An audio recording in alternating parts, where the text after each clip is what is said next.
Hello.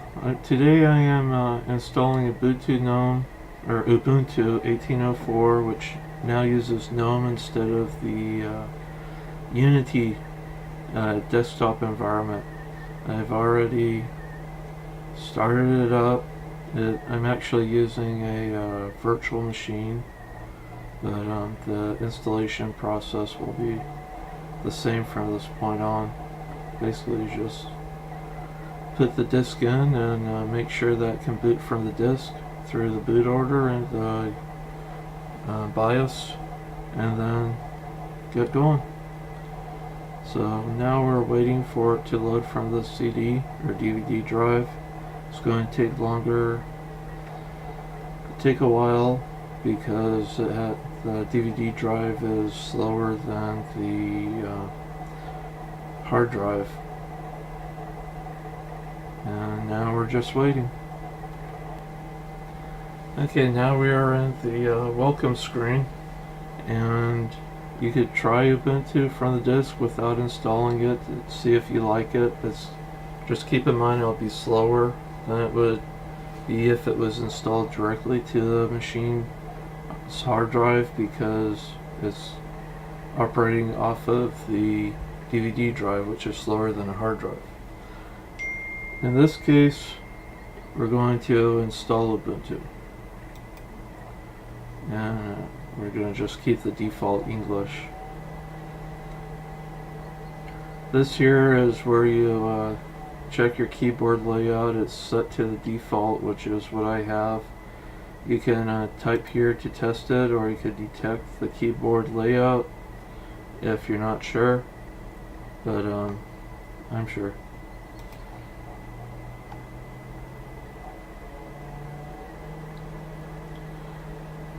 This is where you have the choice of doing a normal installation with all the extras, or if you want a minimal installation. And minimal installation is if you know exactly what you want and don't want. And here we want to have, if we want to play MP3 and files, and if we want proprietary graphics and Wi-Fi hardware so it works better, but it's more likely to work, then we click this. If you already know that you're fine on open source, you don't want any of the MP3 files or proprietary Wi-Fi hardware from the manufacturer instead of open source, then you could leave that unselected, but I don't mind.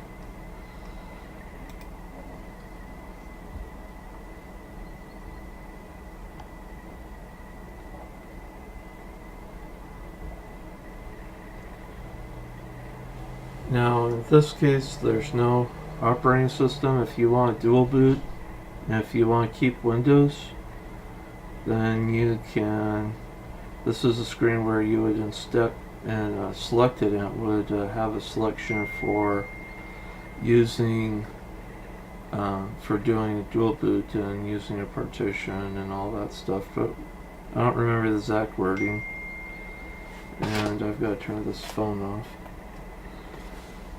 And then if you want to encrypt it, this is where you would select it, but typically you don't need to do that unless you're really have sensitive stuff on your machine. Logical volume management, it's optional, so we'll install with these options. And it has a last warning before you install, and now it's going to take a moment to think about this. Okay, this is where you select your time zone, and I'm in the Midwest, so it's selected it automatically for me based on my IP address, I guess. If it selects the wrong one, you can always select the right one. And then this is where you make the administrative profile, the profile that you'll be using for updating and installing stuff. If you want an extra layer of security, then you could later create a standard user for yourself so that it's harder for hackers to install stuff when you're browsing the internet. But here, we'll just put my name there, and then if that's fine for the computer name, then you could leave it like that, or you could name it anything you want. Like, for example, I'll do this Ubuntu 18.04 video. That way, if I look at it on the router, I can recognize, oh, okay, that's what that machine's on the internet right now. And then we'll put a password in.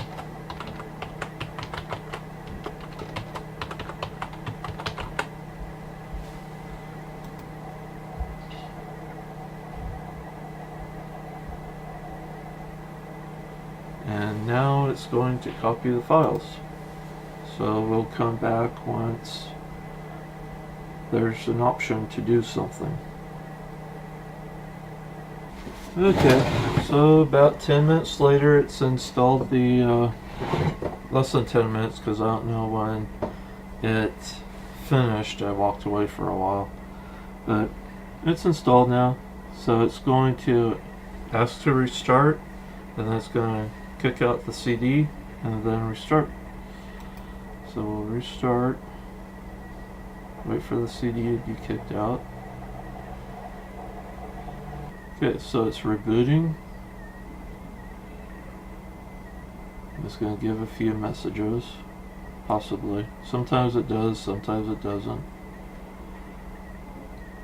So we're in the login screen.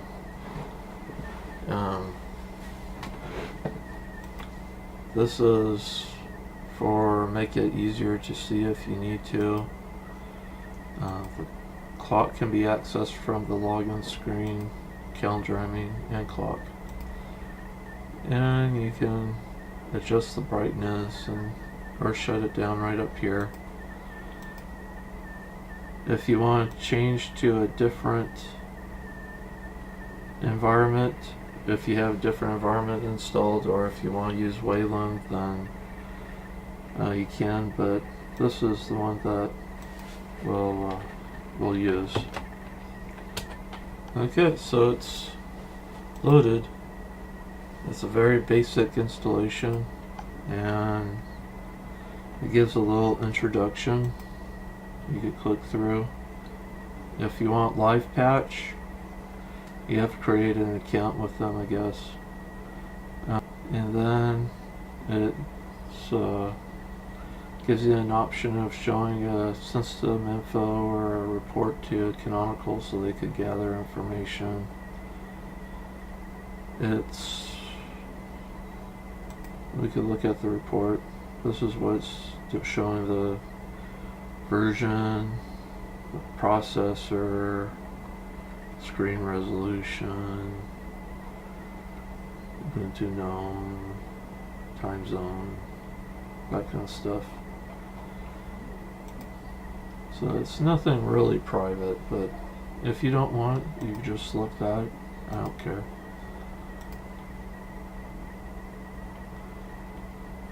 And it's showing off some of the programs that you can install from the software app. And one of the first things I do after installing Ubuntu is to install the updates. In this case, I'll have it remind me later, and we'll look at some of the settings. If you want to look at the settings, it's up here. You can just click on that arrow there. You could log out right there, account settings.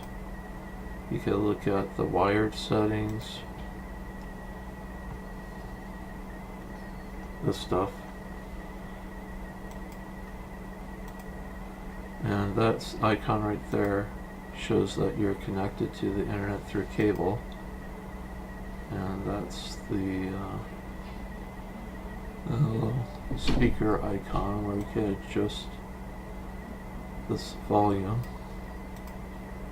So all easy to get once you get used to it. So if you have Wi-Fi, I don't have Wi-Fi on this setup right here. You can adjust various settings. You can set up online accounts, like if you want to integrate Google into your OS.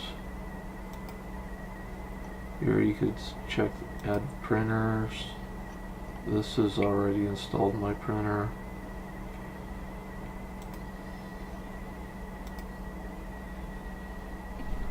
You can check for updates right there. One other place to check it out gives various information. If you want to add new users, then you would unlock here and add new users. So that's about all I want to show here. And then down here is showing all the applications, because you have the sidebar, which has what they think you're either what they're I don't know if, I'm sure Amazon's paying them to put a little icon on there. And these are all the different things that it has on the sidebar. And here's the when it installs automatically, you could scroll, or you could click that. And there's different utilities. I'm looking for the system launcher. There it is. So if you want to look at, it's basically like Task Manager in Windows. So this is the CPU usage. Memory is 1.3, which isn't all that much more than the minimal install of of Ubuntu GNOME, or the basic Ubuntu. It's not really what I like operating system to use. And if you want to see what's using most of the memory, it's GNOME and Evolution, which is the calendar and the email system. Well, that's Thunderbird doing email, so it's the calendar and GNOME shell that's using most of the memory. And I don't use this version that much, but if you want to install a proprietary driver, go to software and updates. This is where you can add other repositories to the software. Where is it? Right there, to that. So you have a bigger selection. There it goes. And to do just about any administrative thing in Linux, you have to authenticate. Updates, you can adjust your updates. And then let's see what additional drivers it might have. This is if you want to install a special graphics card driver, then this is where you would do it. Like in this case, it's VirtualBox proprietary. So let's try that. So it's gonna ask for the password again, which is a good thing because you don't want hackers getting into your operating system and installing stuff, or at least you want to make it harder for them to do that. So they have to. While it's doing that, let's look at this again. If you want to add something to your favorites, you would right click it, add to favorites, and there it is on the sidebar. What else? I often add this to the favorites because I like looking at that. These are the utilities it has.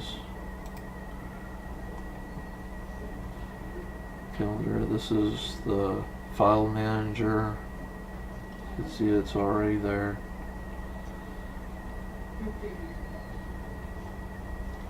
And this keeps track of your favorite applications, so you don't have to scroll through all of them. Just click on frequent and that'll show up. And if you want to close that without selecting something, you go like that. If you want to take something off, just right click it and remove from favorites. Activities.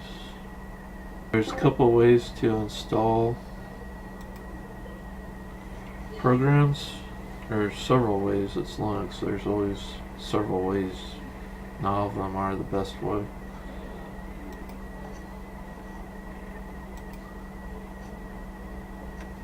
And so if you want to, let's look at the Ubuntu software. This is the easiest way to even update it from here. You could look at what you have installed and remove some of them. You can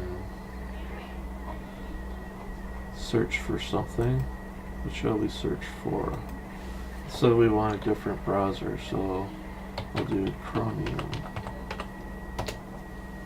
And there it is.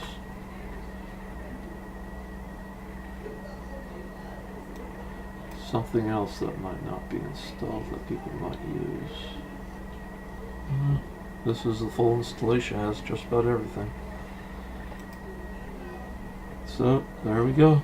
This is the full installation of Ubuntu 18.04. Thank you for watching.